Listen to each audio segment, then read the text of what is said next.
Today, we have a really special guest with us. Her name is Andrea, and you have heard from a lot of type 2 diabetics here. So we had Mark, we had Adam, people who've had a lot of success adopting this lifestyle, low-fat, plant-based, whole food lifestyle, and completely reversed their type 2 diabetes. You also heard my success story and Cyrus's story in the intro, and now we want to bring to you a couple of type 1 success stories. So today, we have Andrea. She joined our coaching program and is a graduate and has a great story to share. So thank you for being with us, Andrea. You are welcome. All right, so Andrea, tell us about your diagnosis with type 1 diabetes. How long ago did you get diagnosed, and how did you know that there was a problem?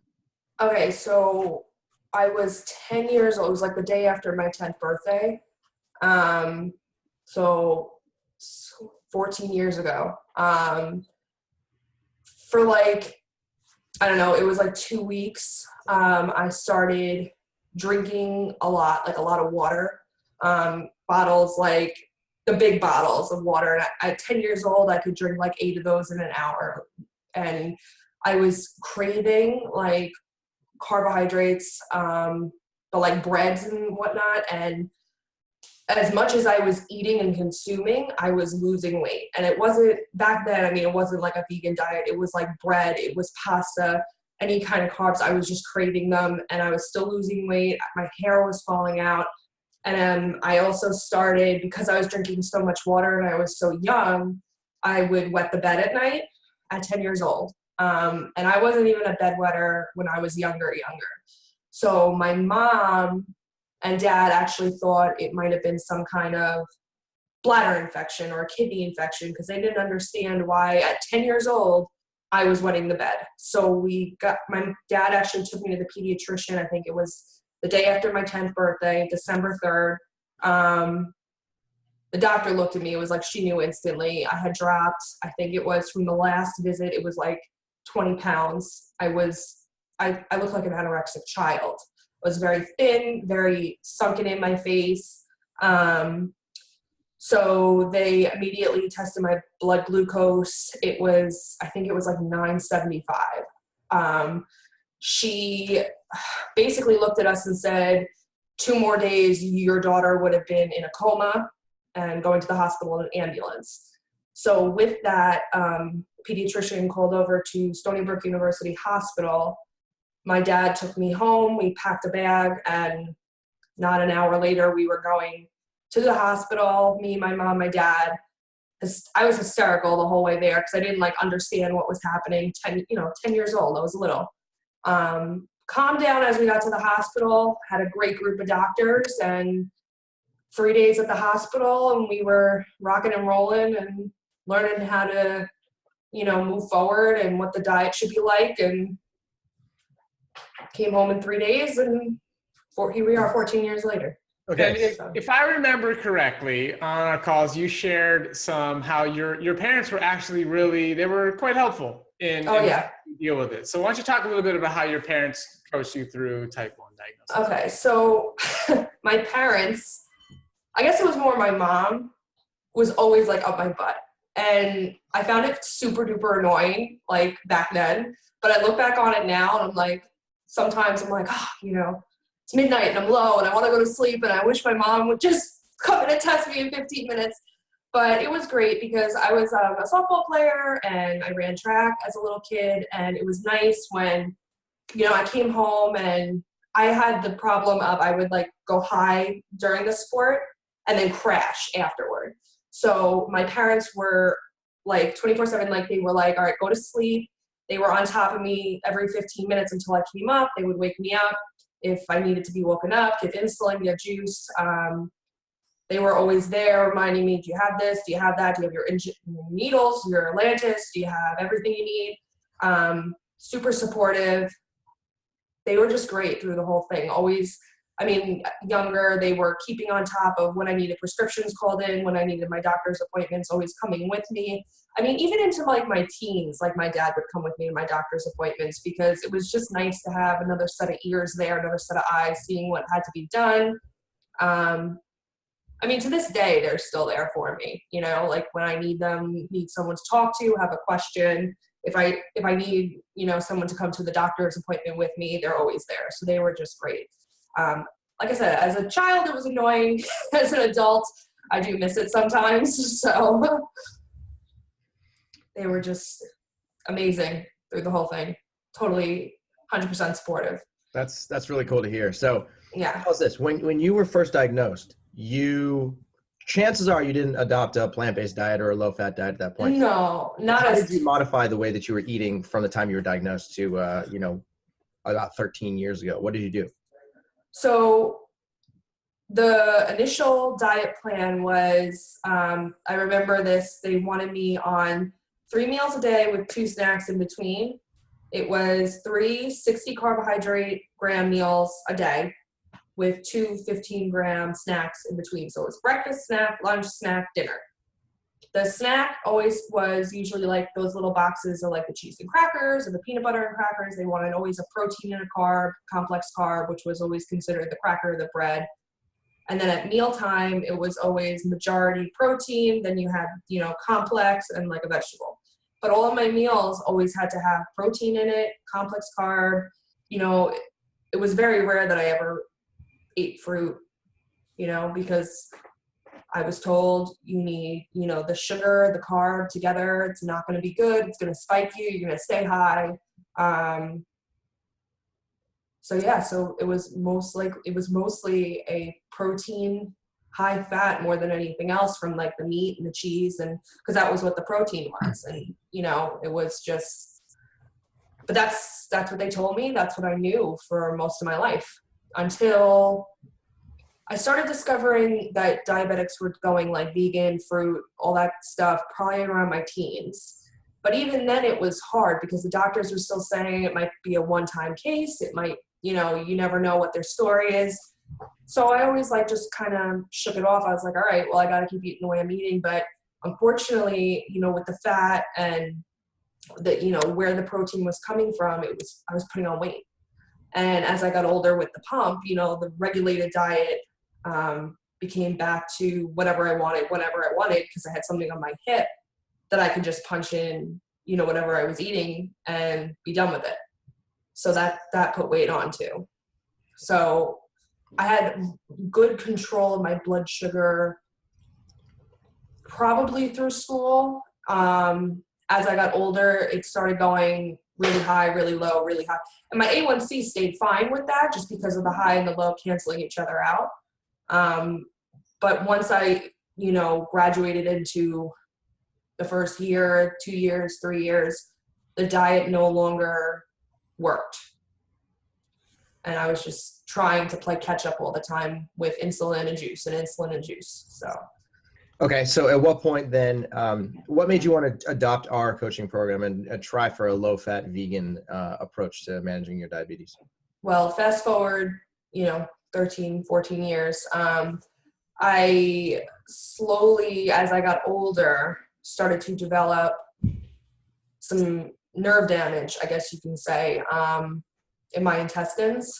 I had some constipation issues. I had some stomach issues, just, I guess, from the pure high, low. No one really could tell me why all this stuff was happening.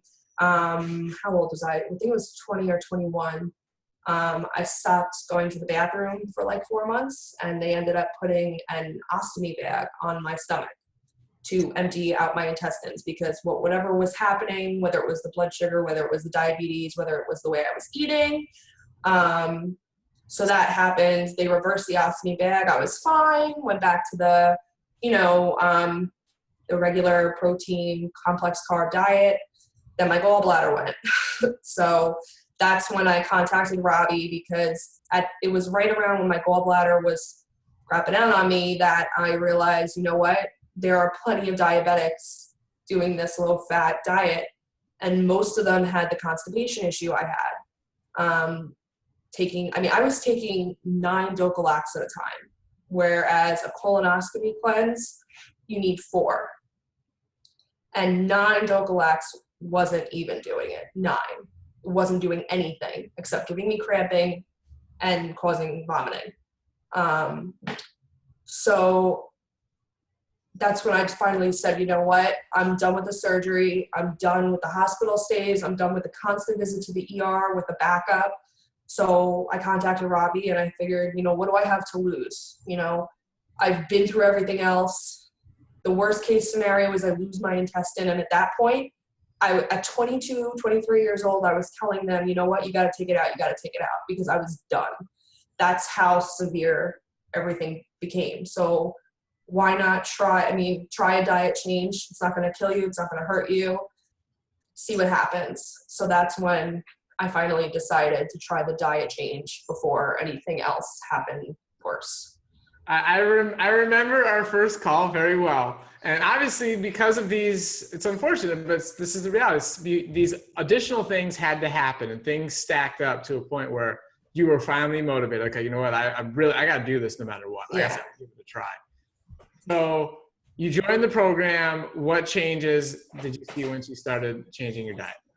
So I remember talking, I think it was to you, Robbie, about, because the lesson plans always change one thing at a time. But because of how severe my insides were, I think I sat down with you and we decided, okay, do all three at once to try to cleanse. I think it was, first of all, I started on a pump. I joined the program on the pump. And that was the issue I was having, was the pump was always telling me after I had whatever fruit I had, it would spike it up. Said, done with the pump. So they switched me to Lantus and Novolog. Within the first week, the Lantus was at initially 28 units a night. Within the first week, it had dropped to 22 units a night.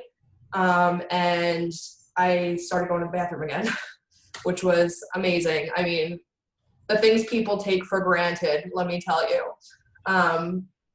So that was the biggest change. I also started noticing my skin clearing up. I broke out in my forehead, which they usually say is from constipation or greasy food. That's what the forehead acne is. And I was breaking out on my chin. That cleared up. My skin was less oily. That was the first thing, like the really big changes I noticed. And then as the second and third and fourth week progressed, I was noticing I was going low all the time, which obviously meant too much Novolog. So I feel like, I think it was the first month I noticed that a vial of Novolog, which used to get me through a month, I still had half left at the end of that month. So that one vial that usually got me through 1 month was now going to get me through 2 months. So that was the other great thing, was like, I don't need to buy insulin every single month anymore. So that was pretty cool too. So those were the first. So let's get a time frame on this. All right, so you joined the coaching program in late 2016. Mm-hmm. Now we are in, so you've been doing the program for what, maybe 5 months or so, 5 or 6 months? Yeah, about that, give or take. Okay, and what happened? Let's do a calculation for your carb to insulin ratio. Mm. Do you know how many carbohydrates, do you remember how many carbohydrates you were eating when you started the program per day? On this diet? No, like on your old diet. On my old diet. So I was eating no more than, the doctor told me 200 grams per day. No more than that. Okay, so roughly 200 grams of carbs per day. Do you remember your total insulin intake? With 200 grams of carb, with what I was eating, it was a good 70, 80. That's amazing. 80 70 to 80 units per day. So your carbohydrates to insulin, your 24-hour insulin sensitivity is defined as 200 grams of carbohydrate divided by your total insulin usage, which is, let's say, 70. Yeah. So we're looking at about a 3-to-1 ratio. We'll say conservatively a 3-to-1. Yeah. Okay. I mean, depending, it varied, but yeah, about that. Okay. And how much of that was Lantus? Well, before I started the program, I was on the pump, so it was just Novolog. Got it. Okay. Got it. Okay. Now on the program, how many carbs do you eat a day? A day. So let's start with 2 day, because 2 day, so far it's not even nighttime yet, and I've had more than 200 carbs. I think I've hit about 450, 500 carbs with just the fruit and the breakfast and the lunch I've had, and in between snacking at work, and yeah. So we'll say, is that a good representation of what you would normally do on a daily basis? Yeah. 400 Yeah, I mean, I don't eat, I would probably say in a day, give or take, it's about 700 carbs. Yeah, that's Wow. So you'll eat probably, about 700 grams of carbohydrate per day. yeah. Okay. And then how many total units of insulin are you using to cover 700 grams of carbohydrate? Do you want with or without Lantus? We'll do, tell us your Lantus first, and then tell us your Novolog on top of that. So my Lantus went from 28 units to 7. And I'm sorry, what, you take 7 units of basal. You used to take 28. Mhm. Wow. 7. I mean, it depends. If I was active that day, if I went to the gym, if I ran or was running around, sometimes I'll do 6, sometimes I'll do 8, but it never varies more than 8 units. Wow. Okay, great. So let's say an average of 7 units of Lantus, and then how many units of Novolog are you taking on top of that at mealtime? Usually I can do 3 units for, I think it was 70 carbs, 3 or 4 units for 70. So far today, I added it up before I talked to you guys. So far today, I've taken 12 units of Novolog. Okay, so give us an idea here. If you were to give an average of how much Novolog you use for breakfast on average, plus lunch on average, plus dinner on average, what are we looking at? Like 15 units, 20 units, 25 units? Do you have an idea? 16 units. Let's go with 16. My insulin to carb, it varies, but I'm somewhere between 1 to 26 and 1 to 32. Okay, so let's put this whole thing together now. Between breakfast, lunch, and dinner, you're bolusing a total of about 16 units. Mm-hmm. And then on top of that, your basal is 7. So 16 plus 7 gives us about 23 units per day. Yeah. So let's round it up to 25, just say for the sake of argument. Okay? Yeah. Look at 25 units of insulin per day. And you're eating 700 grams of carbohydrate per day. Mm-hmm. So 700 divided by 25 is going to give us 28 to 1. So your 24-hour insulin sensitivity is a 28 to 1 now. What it was at the beginning, what we calculated earlier, was 200 grams of carbohydrate divided by 70 units of insulin. So we're averaging about a 3 to 1 ratio. Yeah. So your insulin sensitivity climbed from a 3 to 1 ratio to a 28 to 1 ratio over the course of the last 5 months. Yeah. Which is, that's almost a 10-fold increase. That's almost 1,000% increase in your insulin sensitivity. Now tell us this also, you have lost weight in the process. So how much weight did you lose? When I started the program, I was at 168 pounds. I currently weigh 145 pounds. So you've lost a total of, sounds like 33 pounds in the process. Yeah. Okay. And I'm still going. I still have, a couple, my goal is about 135 pounds. So I've got about 10 more to go. And we'll see where it goes from there. I don't want to go below 125, but I'd be happy at 135. Okay. So I think you've lost 23 so far, 168 to 145. Mm-hmm. You've lost 23 pounds. So you've dramatically increased your carbohydrate intake, more than 3 times the carbohydrates. And you have lost 23 pounds. Mm-hmm. You take less total insulin. So the total units that you inject is actually less. Mm-hmm. And the ratio is a 10-fold difference. Yeah. But let's also kind of drill down into details here, because yeah, she's using less insulin, but the number she told us before was that she was using 70 units of insulin per day between her basal and her bolus combined. And now you've tripled your carbohydrate intake, and your insulin use is now down to 25 units, right? Yep. So what that means is that you're now using 1/3 of the amount of insulin that you were previously using, despite the fact that you're eating 3.5 times as many carbohydrate. It's so this linear model of eat more carbohydrate, use more insulin doesn't work. It's bogus. I'm living proof of that. Robbie's living proof of that. All of the people that are coaching program are proof of that. So this is really cool. Now, tell us about how your digestive processes have changed, because I know that's a big thing for you. So explain to us. Yeah. I still, to this day, I feel like, because I could kick myself, because before my gallbladder came out, I actually found Robbie on YouTube. And I just wanted to wait because you never know with, who you find on the internet, what they're looking for. Do they, I mean, it's funny now, but you really have to be careful. So I waited and but with that waiting 3 days later, I'm going to the ER because I'm going to lose my gallbladder. And I feel like had I called earlier, that surgery could have been avoided. My digestion afterward, I do not really get bloated anymore. I go to the bathroom regularly 3 to 4 times a day, depending on what I eat. I mean, just no more gas. I mean, I feel, my stomach gets full, and within an hour, I feel like, okay, I can eat again. Like I'm nice and flat and comfortable. Going to bed is not a chore anymore. I used to dread going to sleep. I couldn't eat anything at least 2 hours before bed. Now, if I had strawberries 20 minutes ago, I can lay down and feel comfortable. It's the best way to describe it for me is like a smooth digestion. So I haven't been constipated in 5 months, which is insanely amazing. So that's absolutely. I remember on some of our group coaching calls, we're like talking about poop. Everybody's laughing, and Sarah's just like, "Yeah, you know what? About poop. This is very important. It's a very important. It is big issue."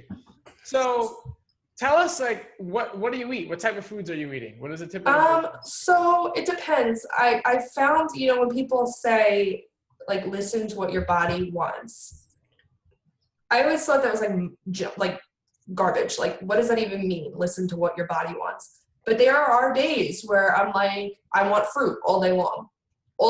Breakfast, lunch, dinner, I want fruit. There are some days where I'll wake up in the morning and I want like a bowl of oatmeal with like some brown sugar. There are some days I wake up and I want fruit in the morning, and then for lunch I want potatoes, and for dinner I want vegetables. It varies. I'm not 100% raw, but I'm not 100% cooked either. I mean, it goes through. There are days I am 100% raw. There are days where I mix it up. So I eat a little bit of everything. I eat a lot of bananas. I eat a lot of mangoes. I love grapes. I have a freezer full of frozen fruit because I'm into different kinds of banana ice cream, whether it's with berries or strawberries. I'm not big into smoothies. I actually like the thicker of the ice cream more. So I do more, if I want something cold like that, I do more of the ice cream. I'm big on rice. I love oatmeal, the rolled oats. I do a little bit of everything.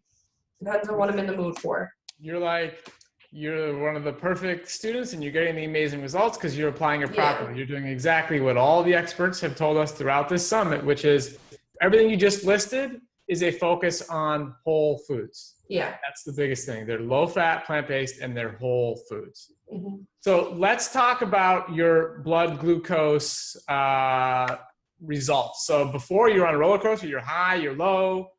So what does it look like now? Well, thus far today, the highest blood glucose I've had is 131.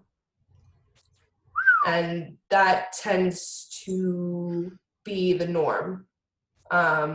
Yesterday, the highest I had was 188 because I got some air in the injection with the pen. I didn't prime it first. It was a new pen, so that one was my bad. It wasn't even the food. That one was me being silly and forgetting to prime the pen first. So that was the high yesterday. The A1C started at about 7.6, I think, and I'm down to 5.6. So. Wow, so your A1C is now 5.6. Yes. That is stellar. Yeah. On a daily basis, it sounds like your blood glucose is, staying in a much more constrained and normal range, which is fantastic. Yeah. Are you experiencing hypoglycemias on a daily basis or even multiple times per day? I will, it depends on what I'm doing. If it's crazy at work sometimes, I'm hypo more than hyper, definitely, especially if I'm exercising. Because if I'm exercising with insulin, it's double the insulin in my mind because it's like you're running around, you're walking around, jumping around, driving places. So It's more likely that I would be hypo than hyper. Yeah. Okay. Do you still feel like at this point you need to reduce your insulin exposure, either basal or bolus, so that you can reduce the frequency of hypoglycemia? I honestly, no, not yet. When I say I go low, the max would be like 2 times a day, which is fine. I'm not going to go crazy and back off or add more just yet. I want to just wait and see how it plays out. If it starts happening to the point where I'm low all the time, I would definitely say yes. Last month, I'm still working on the insulin levels. They started to level out relatively decently. If in the next week or so I'm still running a little bit low, I would say absolutely I might back off a little bit again. Okay, this is great. Now, transitioning towards a plant-based diet can have its frustrations and difficulties along with all the benefits that you just described. Yeah. So explain to us, be totally candid, what's the worst part of this process for you? I miss cheesecake. Okay. But honestly, I can go without it if it means I can poop on a regular basis again. Totally willing to give up the cheesecake. It's hard, especially coming from a meat, cheese, diet, to give all that up right off the bat. So some people might find it easier to do the one meal at a time, but you'd be surprised. Look it up and Google it and how to make a vegan cheesecake, and you will find how to make a vegan cheesecake. There's very few items you can't make vegan that taste just as good. So that was probably the hardest, was just figuring out, okay, so I want brownies. How do you make brownies vegan? How do you take the eggs and the milk out? So, but it's hard, but it's not that hard. Google is an amazing thing. So I love it. Okay. So what advice would you give to somebody else who is thinking about making a transition? Somebody living with type 1 diabetes who says, okay, maybe I want to go through this transition as well. What would you say to them? Be patient. Everyone's body is different. Everyone is different. What took me a week could take someone else 2 weeks, could take someone else 2 days. It's frustrating, definitely frustrating at times, especially when the low blood glucose hits. But that would be my best advice, is just be patient. Write everything down so you can see it. Writing it down and having the physical, what you ate and the numbers are all down in front of you, it makes it that much easier to adjust your insulin. And ask questions, because there's a world of people out there who have answers. So this is really cool. Watching you transition from your previous diet, I'm going to call it a low carbohydrate diet where you're on a blood glucose roller coaster, over towards a low fat plant-based whole foods diet where your blood glucose is rock solid, your A1C is plummeted, your weight has plummeted, your digestion's improved. There's so many things that are moving in the right direction. And just like you said earlier, it's an evolution. Things are still changing, right? I like to think of low-fat plant-based nutrition as the gift that keeps on giving. Yeah. Because even though things may be improved for you today, a month later, you're like, hey, this is even better, right? Things continue to unfold. So run us through the next, 6 months to a year. What are you thinking about changing, tweaking anything in your diet, or keeping it consistent? Give us an idea. Just because my system is so wacky, my digestion has improved, but I still have that nerve damage. I still have whatever damage has been done. I still have scarring in my intestine from where the repair was done. So there are foods, that I have to be careful of. So I'm not really I was trying new things more and more, which I was finding was throwing off a lot because it was new to my system. So I'm going to keep it as basic as I can. I may try more spices, adding some seasonings back in. But other than that, I'm pretty happy with the way I eat. I feel like with the little bit I do eat, there's always variety to make with just a little bit of food. Bananas satisfy me all day sometimes.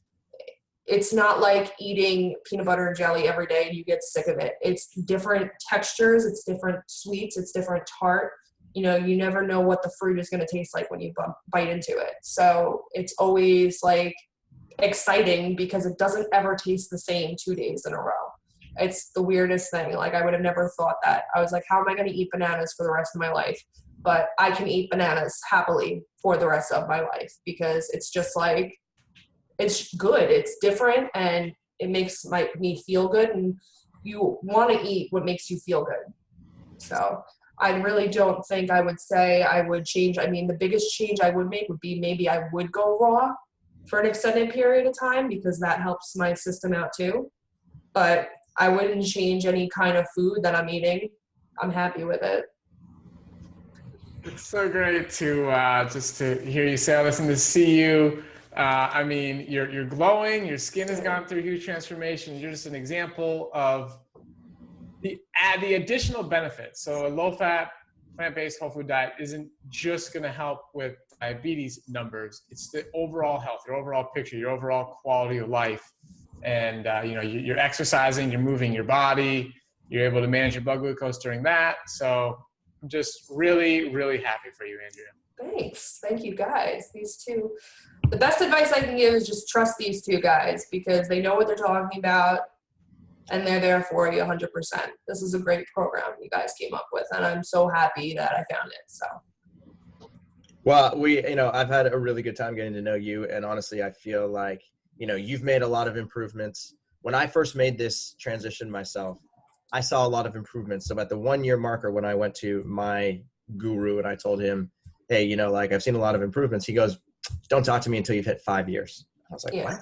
He goes, trust me, the 5 year marker is way better than the 1 year marker. I don't want to spoil it. And then at the 5 year marker, I was like, wow, things are totally different. And then the 10 year marker got better. And now the 15 year marker is approaching. So point being is that this is the gift that keeps on giving. And seeing you go through this process for me has just been truly heartwarming because I've seen how there's these epiphanies that go off in your head where you're like, I can do this, I can do this, I can do this. And then you're also seeing changes in your physical body. You're seeing changes on your metabolism. You're seeing, your insulin sensitivity changing, your blood glucose changing. So as far as I'm concerned, I'm just sitting back and watching the show unfold because so far it's been spectacular and I just can't wait to see what happens. So it's been great. The best advice, actually, I'm gonna add something to that. The best advice also, when you are with family and when you are with friends, bring vegan food, bring your own stuff. I will never forget bringing my own food and it was gone before I even ate it because people tend to gravitate toward it anyway. So that's, you can't use the excuse that, oh, what do I do when I'm out with people? Bring food with you. Who cares? Who cares? So. I love it. I love it. Absolutely. That's great.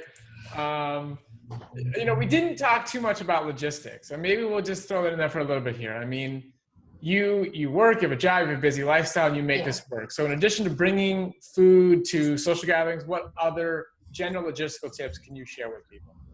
So there are going to be people, because I deal with it every day at work. I am a medical lab assistant at a urology office. I work with nurses, I work with doctors who are also in the mindset of, you're diabetic. Why are you eating 10 pounds of fruit at lunch and not going into a coma?